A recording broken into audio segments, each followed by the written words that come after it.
Hello Capricorn, Sun, Moon, Rising at Venus signs. Kamusta kayo? Sana po nasa mabuti kayong kalagayan. Welcome back po sa Star Tarot. Kung bago kayo rito, welcome din kayo. Thank you sa inyong support. I truly appreciate it. God bless you all. Una mensahe ni Capricorn today is the King of Cups. Ayan. So, parang sinasabi dito ngayon, Capricorn, na you are going to be very sensitive, highly intuitive ngayon, and you are going to be very compassionate, no? So, yun ang ganap dito ng ibang Capricorn. Kaya, maaring you're going to reach out to people in need sa ngayon, or maybe sila yung lalapit sa'yo, no? Sila ang lalapit sa'yo at sila nangangailangan ng tulong sa inyo, nangangailangan ng advice, nangangailangan ng compassion ninyo, no? Capricorn, what else?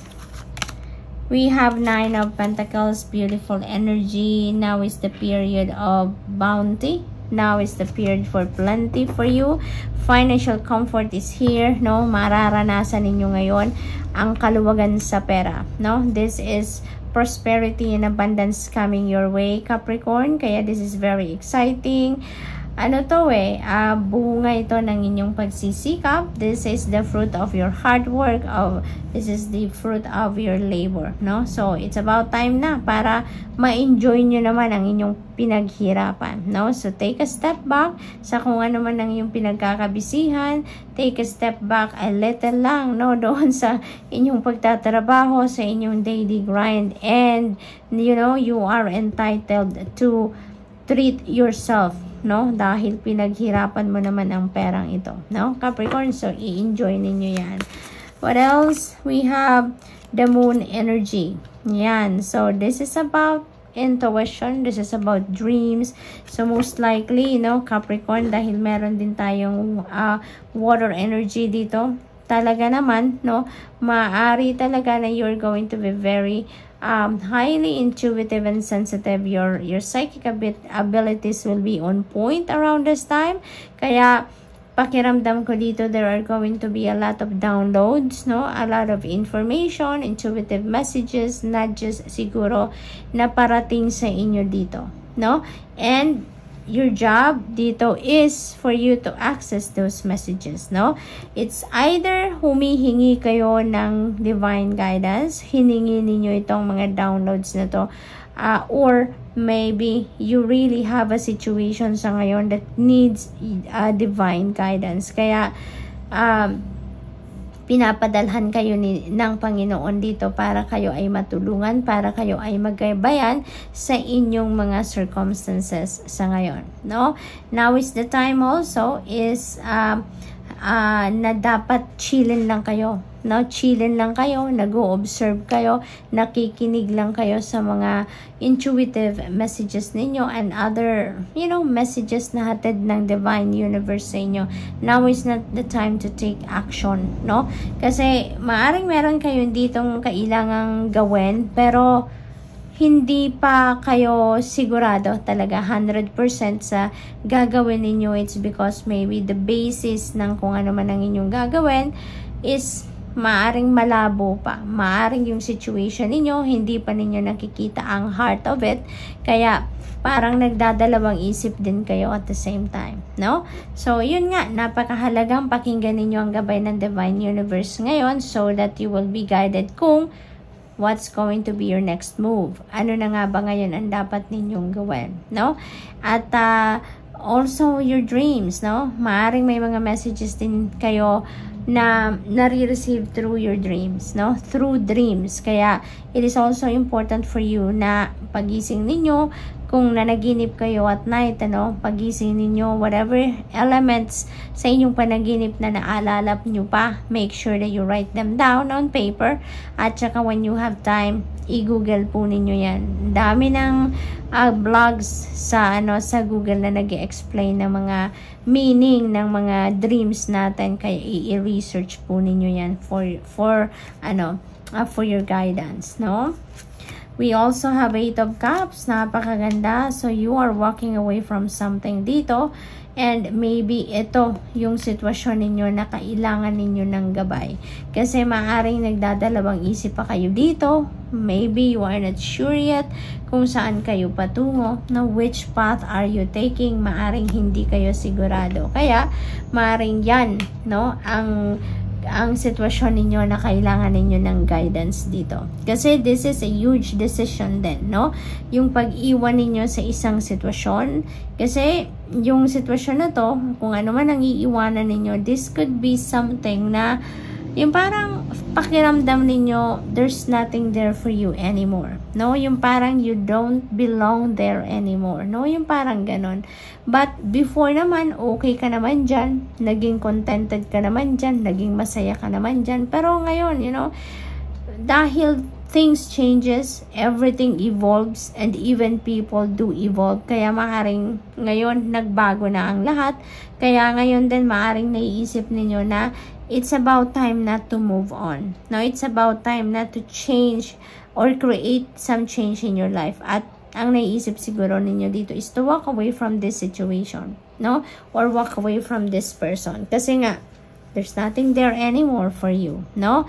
And, this could be relationship. This could be a person na you're going to walk away from. Maari din na ito ay trabaho, career, maaring ganon, no? So, whatever the situation may be, definitely, hindi na yan ang for your best interest. Hindi na yan ang for your highest good. Kaya, you are walking away from that. No? At kung saan kayo patungo dito, no, Capricorn, hopefully, yun ang ma-pick up ninyo from your guidance na kung saan kayo dapat patungo. That is where you're going to find happiness, harmony, peace, fulfillment, contentment, yung mga ganon. So, good luck po. So, tingnan natin kung ano ang final message ni Capricorn dito. Live in gratitude. For gratitude is the ultimate state of receivership. Yeah. Totoo, no, Capricorn? Lagi tayong dapat nagpapasalamat. Anumang klaseng biyaya ang natatanggap natin, maliit man o malaki, marami man o konti lang, it doesn't matter. That is still a blessing. Kaya dapat lagi tayong nagpapasalamat whatever it is, no? Dahil when we practice gratitude attitude, nagbubukas yan ng floodgates of more blessings, of more abundance and prosperity into our lives, no? Kaya wag nating kakalimutan magpasalamat. Okay? So Capricorn, that's all I have for you for today. Thank you for watching. Love and light. Namaste. So Virgo, Sun, Moon, Rising, and Venus signs. Kumusta kayo? Sana po nasa mabuti kayong kalagayan. Welcome back po sa Star Tarot. Kung bago kayo rito, welcome din kayo. Thank you sa inyong support. I truly appreciate it. God bless you all. Tingnan natin ang mga messages ni Virgo. Virgo, po na mensahe ninyo, Knight of Pentacles. Ayan. So, ang na-pick up ko dito, no, naniniguro si Virgo. Sigurista kayong big time sa ngayon, lalong-lalo na pagdating sa mga financial transactions. And nararapat lang naman talaga, hindi ba? Lalo na't pinaghirapan ninyo yung perang yan, kung nag-iisip kayong mag-invest, kung nag-iisip kayong gastusin ang pera ninyo into something or a big purchase or whatever that is, you know, transaction-wise, talagang sinisikap ninyo dito na maging maayos ang lahat. Sinisipat ninyo ang lahat-lahat ng detalye. Naniniguro kayo. You're gonna make sure that everything is alright, everything is clean, everything is maayos, no, Virgo? So that is really beautiful. For some of you naman, this could be an opportunity. This could be a job offer. That could be an offer para din sa isang business partnership or business venture, no, Virgo? Yan din ang napipick up ko dyan for some of you. What else? We have Queen of Cups. Ayan, you're going to be very intuitive, very sensitive at this time. Now, you're going to be very extra, no? Malakas ang radar ninyo sa ngayon. Kaya gamitin nyo yan to your advantage, no? Lalong-lalo na dito sa mga transactions na ginagawa ninyo, no? Mga pakikipag-usap sa ibang tao, pag didiscuss ng mga kondisyon, agreements, mga ganon, kontrata, you know, make sure na gamitin ninyo ang yung psychic abilities dito, no? And para makasiguro kayo na nasa ayos ang lahat, nasa safe side kayo lagi, no, Virgo? Your intuition is going to be on point around this time, Virgo, kaya most likely marami kayong downloads or maraming intuitive messages and nudges kayo dito na mapipick up dyan, ano? So, gamitin nyo yan. What else? We have 8 of Wands. Ayan. So, this is really beautiful energy. Napakaganda nito kasi this is wonderful news. This is wonderful opportunities na parating. So, yun, pag-iisipan ninyong mabuti yan, no? Yung mga opportunity na yan. But you know what? Yung 8 of Wands kasi, this is a fast-moving energy. Kaya maaaring yung mga, kung ano man ang opportunities na parating sa inyo related to money, career, finances, no? Maaaring ano yan magmamadali yan. Mabilis na dadating yan, and maybe it might require you also to react right away or to act on it right away, no? So, maaaring mabilisan ang galawan ng lahat-lahat dito, no? Pagdating ng offer sa inyo, maaring hindi na yan papatagalin pa ng kung sino man ang mag-o-offer sa inyo, at maaring hingiin na agad-agad ang kasagutan ninyo if you're going to take it or not, no? So, maaring mga ganon. Kaya, napakahalaga din ngayon, Virgo, na kayo ay handa. Physically, mentally, emotionally, spiritually fit and ready kayo, dahil pagdating ng opportunity na to, no, it might not give you time, no, or enough time para maghanda, no? Kaya dapat handa na kayo. Dati na kayong handa, dati na kayong fit, no? At saka, kaya siguro naman, no, yung Queen of Cups energy is here to help you, no? Kasi maaring hindi na kayo dito magkakaroon talaga ng panahon or, you know, long time para makapag-isip, para muni-muni pa bago kayo magdesisyon. Kaya naman, you know, yung intuition ninyo is going to be on point. Napakalakas ngayon ng inyong intuitive abilities dahil yun ang makakatulong sa inyo. You just tune in with your intuition when this thing happens, kasi kahit hindi na kayo mag-isip, your intuition will always lead you to the right choice.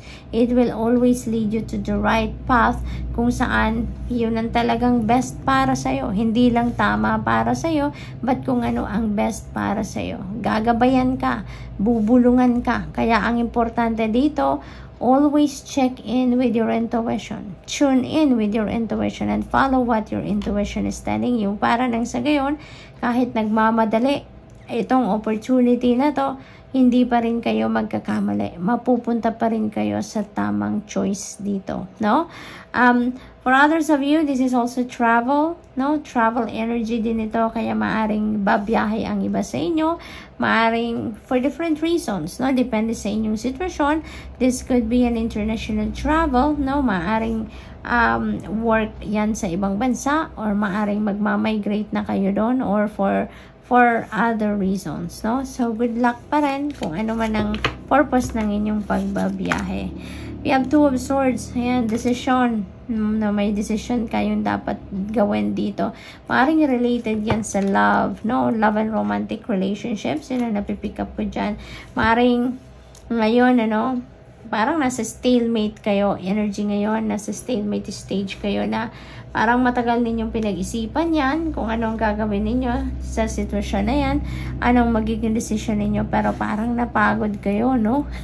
Napagod si Virgo kakaisip, kaya parang ngayon sinabi niya, time out muna, no? Time out muna ako, step back muna ako, saglit lang, because I need to rest, no? I need to rejuvenate and recuperate so that I can get back to my center, no? Kasi parang napagod kayo, na-stress na kayo sa sitwasyon na to, no? So, parang atras muna kayo at hindi pa kayo handang mag-desisyon, no? So, tingnan natin kung ano ang final message ninyo for the week, for today, Virgo, sorry. when you love yourself, it's easy to love others. That's true. Kasi paano nga naman ninyo mamahalin ng ibang tao kung walang-wala din kayong pagmamahal sa sarili ninyo, hindi ba? How can you share love with other people if you don't have it in yourself, hindi ba, Virgo? Kaya napakahalaga na mahalin muna natin ang ating sarili before we try to love other people. Kasi ano naman ang ibibigay natin? Ano naman ang share natin na pag-ibig kung sarili nga natin hindi natin mahal, hindi ba? So, good luck, Virgo. That's all I have for you for today. Thank you for watching. Love and light. Namaste. Hello Taurus, Sun, Rising, and Venus signs. Kamusta kayo? Sana po nasa mabuti kayong kalagayan. Welcome back po sa Star Tarot. Kung bago kayo dito, welcome din kayo. Thank you sa inyong support. I truly appreciate it. God bless you all. Tignan natin ang mga messages ninyo, Taurus. Pauna mensahe po ninyo ay Ace of Cups. Beautiful energy. Kasi this is divine blessing, no? Parang merong parating na divine blessing sa inyo at hindi lang ito isang blessing but marami, no? It could be blessings talaga and it's gonna come in abundance. Yun ang maganda rin dito. Napaka-abundant energy din ito, no? Kaya kung ano man ang kailangan ninyo sa buhay ninyo sa ngayon, Taurus, that might be the blessing na ibibigay sa inyo. Ipupunuan ng Divine Universe ang empty cup ninyo sa ngayon, no? At hindi lang puno, no? Hindi lang sakto, kundi overflowing of blessings ang ibibigay sa inyo. Talagang yung cup ninyo is going to overflow, no? Because yung ano man ang bibigay sa inyo ng Divine Universe ngayon is going to be more than enough for you, no? Napakaganda. Bagong simula din ito kasi this is an ace, so this is a new beginning energy. So definitely kung ano man ang sitwasyon ninyo ngayon, kailangang punuan, you know, that is maybe the situation na kailangan ninyong magsisimula kayong muli, no? And maybe yung mga blessing na to, yun ang magbubukas ng pinto para sa pagbabagong ito, no? Para magsimula kayong muli, no? At yung mga blessings na to, that could be in different areas of life. Maraming areas ng buhay ninyo, makaka-receive kayo ng blessings dyan, or maaring just a few, depende sa inyong sitwasyon. But whatever that is, no, na blessing, that's gonna come in abundance. Yan ang nakikita ko dito. And also, you know, maaring ang iba sa inyo dito, yung blessing na to could be a new love, no? Could be a new love interest, new love and romantic relationship. Maaring this is marriage, no? Maari din ganon, or new spiritual maaring spiritual growth din ito, no? Maaring ganon. It is also possible na related din ito sa trabaho, no? Maaring this is a new job, a new career, no? Maaring new business opportunity. It could be anything, no, Taurus? Depende sa inyong sitwasyon, but definitely, you know, kung ano man ang blessing na parating na to sa inyo, you are going to be feeling joyful dito. As in, kasing dami din. Kasi this is an overflowing of blessing na marireceive ninyo. So, yung joy ninyo na mararamdaman is also overflowing din, no? Overflowing din ang saya. Overwhelming na saya ang mararamdaman ninyo dito. Kaya good luck po sa inyo. What else? We have star energy. Holy moly. Taurus, talaga totoo. May kasabihan na when it rains, it pours. Hindi ba? Napakaganda. So, star energy din. This is telling you also na mayroong mga bagong blessing na parating. This is something new na parating din sa inyo. This is also a new beginning energy, no? Kaya definitely, mayroon talaga kayong ditong sisimulang bago, no? There is going to be a fresh start in some areas of life, no? May bagong path din dito na magbubukas para sa inyo. At you know what? Kung ano man ang bagong path na yan that is going to open up for you, parang i-guide kayo ng star dito para makita ninyo agad-agad kung saan ang path na yan, saan kayo magsisimula, no? Ano ang sisimulan ninyo? You're divinely guided dito, Taurus. You are so blessed talaga. You are divinely guided. Your path towards that new life, no? Yung bagong sisimulan ninyo will be illuminated dito, kaya hindi kayo maliligaw, no? Talagang dadalhin kayo ng star, no? Ng liwanag, iilawan ang daan ninyo patungo dyan sa bagong sitwasyon na yan, ano? Na pupuntahan ninyo or kailangan ninyong simulan at this time. This is also healing for some of you, Taurus. This is healing energy na parating din sa inyo. So, healing in different areas, depende sa inyong sitwasyon. Maaaring ang iba sa inyo dito, may sitwasyon emotional, may dinadala, may bit-bit na sakit, mga ganon. And na, alam mo, sakit ng kalooban, maaaring may mga emotional pain, emotional baggages pa kayo dyan, you know. Maybe this time that's going to be healed, no? Maybe there will be forgiveness will arise, no? Yung ganon. Kaya napakaganda talaga ng energy na to. It could be also physical ailments for some of you, no? Maaring makaramdam din kayo ngayon ng pagbabago or pag-improve ng iyong katawan, no? Maaring ganon din. This is also wish fulfillment energy, Taurus, no? Kaya maaari din na meron kayong wish dito na makakamit. Maaring meron ng wish na magmamanifest sa buhay ninyo. So this is really a huge blessing, no? Na parating sa inyo. What else? We have 3 of Swords. Ayan. So, most likely, ito yung agad-agad na mag-heal. Maaring meron ditong sitwasyon na nasaktan kayo. Maaring from your person, no? Yung sakit dito, tagus puso, no? Tagus talaga sa laman. Kaya masakit na masakit siguro ang pangyayaring ito. For some of you dito, Taurus, no? Fresh ang dugo. So, this could be very recent, no? Ang maganda dito, no? Meron tayong healing energy. So, most likely, no? Hindi ito magtatagal. Kung ano man ang mapanakit na sitwasyon na to, no? Na nangyari sa inyo. Whoever caused this pain sa inyo, you know, it doesn't matter anymore. Pero, yung klaseng sakit na to or kung ano man ang sitwasyon na to, ang maganda lang dito, maaaring mabilis ninyo itong marirealize, mabilis ninyo itong matatanggap, no? Kaya mag-heal agad kayo, no?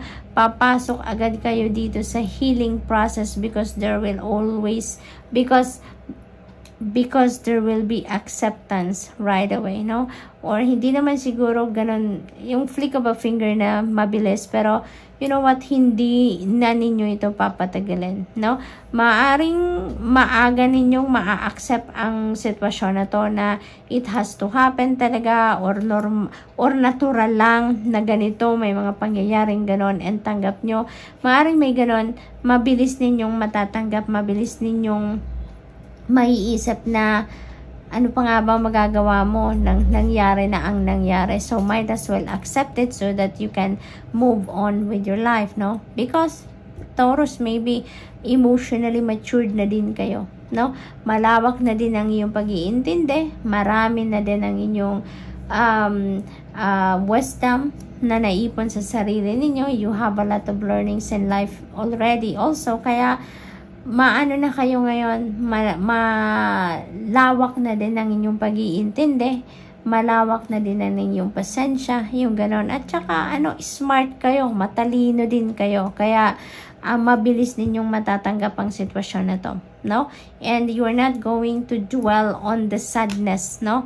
Or kung ano man ang sakit na ito. You are going to be, I feel, yung bubuhayan ninyo, yung inner strength ninyo para malabanan ninyo ang sitwasyon na to and you can easily move on, no? Yun ang napipick up ko dyan for some of you. We have 6 of Pentacles. Taurus, this is generosity energy, no?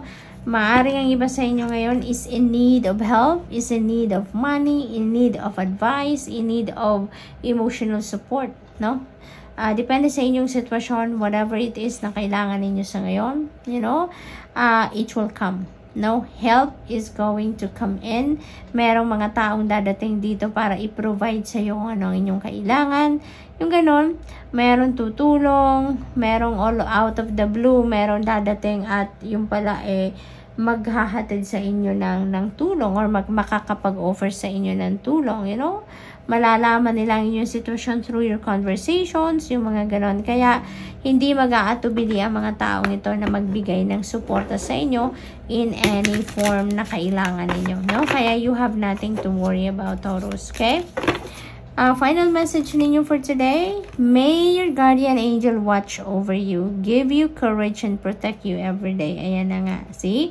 Talaga naman, you know, you are going to be watched over by your angels. Hindi kayo papabayaan. Ano man ang sitwasyon ninyo, nandyan siya, no? Yung guardian angels ninyo, they are just a prayer away, no?